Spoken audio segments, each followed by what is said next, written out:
अब चलिए स्टूडेंट्स, हम एरर प्रोपोगेशन पर बेस्ड टाइप 8 प्रॉब्लम डिस्कस करते हैं और इस कैटेगरी में हमने उन प्रॉब्लम्स को डाला है जहां किसी फिजिकल क्वांटिटी का जो रेसिप्रोकल है दो या दो से ज्यादा फिजिकल क्वांटिटी के रेसिप्रोकल्स के समेशन से मिलता है। मतलब 1/z जो है वो 1/x प्लस 1/y के समेशन से, या फिर हो सकता है कि 1/y के अलावा 1/m हो, 1/n हो। ये चार दिखा रहा हूं मैं, चार से ज्यादा फिजिकल क्वांटिटीज के रेसिप्रोकल के समेशन से मिल सकता है।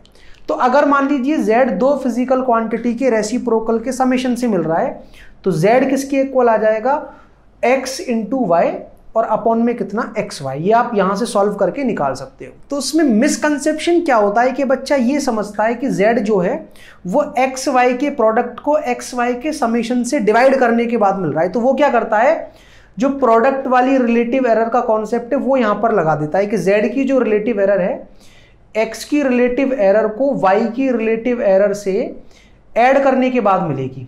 और बात करें x प्लस वाई की, तो पहले वो क्या करेगा, अगर फिजिकल क्वांटिटी दो फिजिकल क्वांटिटी के समेशन से मिल रही है, जैसे ये x प्लस वाई है, तो उसके अंदर एब्सोल्यूट एरर क्या होगी, delta x plus delta Y.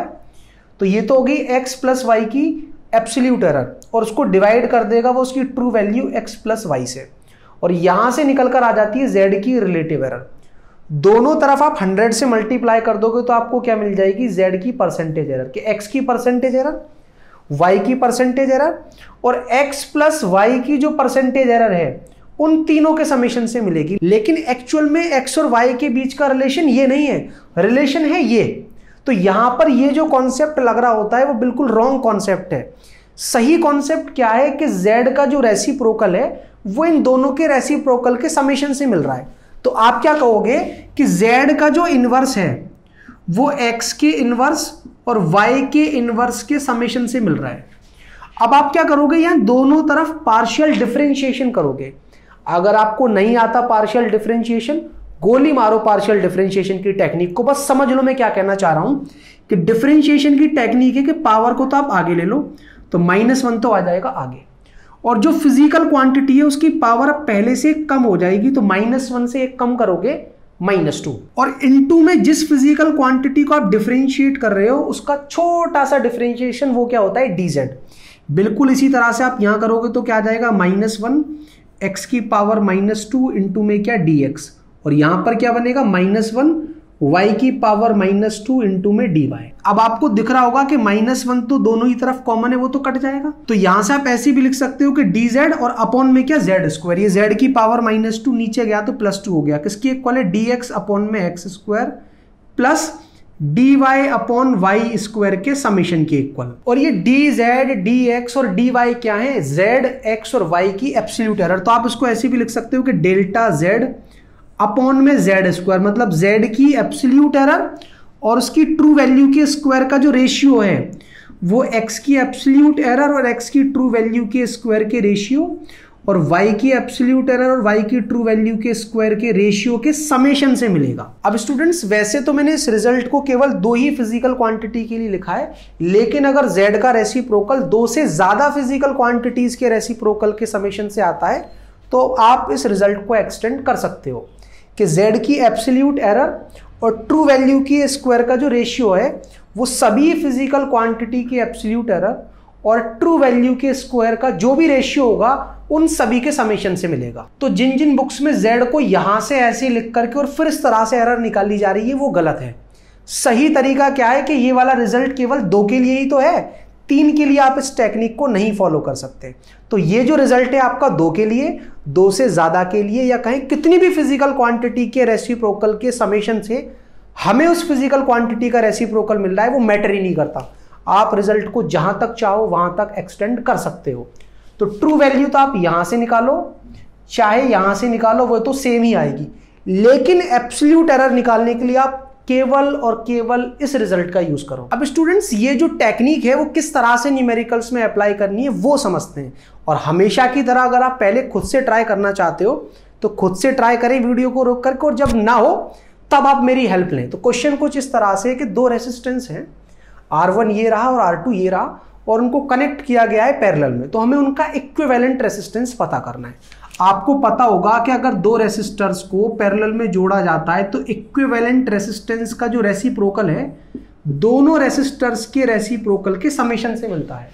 और ये जो रिजल्ट है 2 से ज्यादा रेसिस्टर्स के लिए भी लग सकता है। अगर 3 रेसिस्टर्स पैरेलल में होते तो प्लस लगा करके हम 1/R3 लिख देते। तो R इक्विवेलेंट आप कैसे निकाल सकते हो, चाहो तो यहां पर 100 और 200 रख करके R इक्विवेलेंट की ट्रू वैल्यू निकाल लो, अदरवाइज दोनों का प्रोडक्ट कितना आ जाएगा 200 × 100 और अपॉन में दोनों का सम वो होगा 300। तो 100 से ये 300 3 टाइम्स कट, तो इक्विवेलेंट रेसिस्टेंस आ गया 200/3 ओम। अब स्टूडेंट्स क्योंकि R1 को मेजर करते हुए एक एरर हुई है 3 ओम की, R2 को मेजर करते हुए एक एरर हुई है 4 ओम की। अब R इक्विवेलेंट अगर इन दोनों पर डिपेंड करता है तो उसके मेजरमेंट में भी एक एरर होगी, और वो कहां से मिलेगी, इस रिजल्ट से।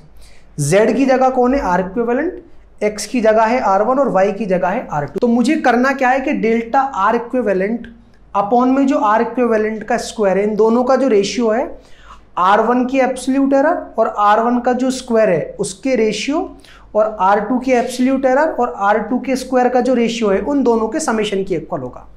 यहां से अगर आप डेल्टा R इक्विवेलेंट निकालोगे तो उसके लिए क्या करो, यहां पर इसका मल्टीप्लाई कर दो, और मल्टीप्लाई इस वैल्यू का इसके अंदर भी होगा और इसके अंदर भी होगा। तो पता है क्या बनेगा रिजल्ट, 3/100 का स्क्वायर, और 200/3 का स्क्वायर अगर मैं करूंगा तो यहां पर बन जाएगा 200 का स्क्वायर और अपॉन में कितना 9, और प्लस लगा करके कितना 4/200 का स्क्वायर और इनटू में कितना 200 का स्क्वायर और अपॉन में फिर से कितना 9। तो आप क्या देखोगे यहाँ 200 के स्क्वायर से 200 स्क्वायर तो कट हो जाएगा, और यहां 200 × 200 होगा, यहां 100 × 100 होगा, ये 2 × 2 कितना आ जाएगा 4, तो कितना आ गया 12/9, और ये कितना आ जाएगा 4/9। तो डेल्टा R इक्विवेलेंट हमारा कितना आ गया 16/9। इसको चाहो तो आप सॉल्व कर सकते हो, 9 × 1 = 9, रिमाइंडर कितना होगा 7, और अराउंड 9 × 8 = 72। तो R इक्विवेलेंट तो आ गया हमारा 66.67, या फिर आप उसको 66.7 भी लिख सकते हो, प्लस माइनस लगा करके कितना 1.8 ओम। अब स्टूडेंट्स फाइनल रिजल्ट ये निकल कर आ रहा है कि अगर हम इन दोनों रेसिस्टेंस को पैरेलल में जोड़ते हैं तो जो इक्विवेलेंट रेसिस्टेंस है उसकी वैल्यू तो निकल कर आती है 66.7 ओम, और उसके मेजरमेंट में होने वाली एब्सोल्यूट एरर है 1.8 ओम। लेकिन स्टूडेंट्स मैंने आपको ये भी समझाया कि जिन फिजिकल क्वांटिटीज के थ्रू हम रिजल्ट को मेजर कर रहे होते हैं, तो फिजिकल क्वांटिटीज को मेजर करते हुए जो इंस्ट्रूमेंट यूज किया गया है उसका प्रिसीजन आंसर में दिखना चाहिए।